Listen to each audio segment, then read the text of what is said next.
আজ আমরা চলে গেছিলাম একটা পৈতে বাড়ির অনুষ্ঠানে, আর সেখানকার আয়োজন ছিল বিশাল কিছু। তো চলো আজকের ভিডিওটা শুরু করা যাক। তো এখন হয়ে গেছি আমি রেডি, আর এখন আমরা যাব একটা পৈতে বাড়ির অনুষ্ঠানে। তো এই মাসটাতে পরপর অনেক নিমন্ত্রণ রয়েছে। তো নিমন্ত্রণ থাকলে বেশ ভালোই লাগে, একটু সাজগোজ করা যায়, ফটো তোলা যায়, ঘোরা যায়, বেশ আমার তো বেশ ভালোই লাগে। আর ঘুরতে বেরোতে আমি খুব ভালোবাসি। তো চলো বেশি কথা বলবো না, কারণ অলরেডি এখন বাজে হচ্ছে 9:30। তো আর বেশি দেরি করবো না, চলো বেরোনো যাক। ওখানে গিয়ে আমি তোমাদের সাথে সবটা শেয়ার করবো। এখানে এসে এখানের অ্যারেঞ্জমেন্টস দেখে তো আমার এরকমই মনে হচ্ছিল যে আমি একটা অনেক বড় ইভেন্টে চলে এসেছি। এখানে বোঝাই যাচ্ছিল না যে এটা একটা পৈতে বাড়ির অনুষ্ঠান।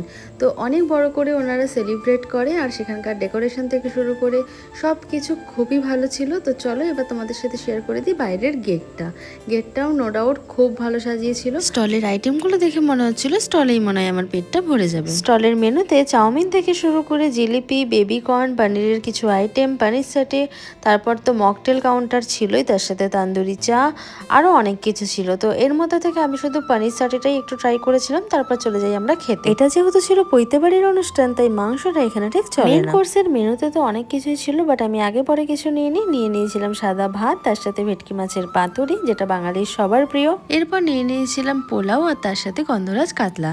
তারপরে আইসক্রিম আর পান খেয়ে চলে গেলাম বাড়ি।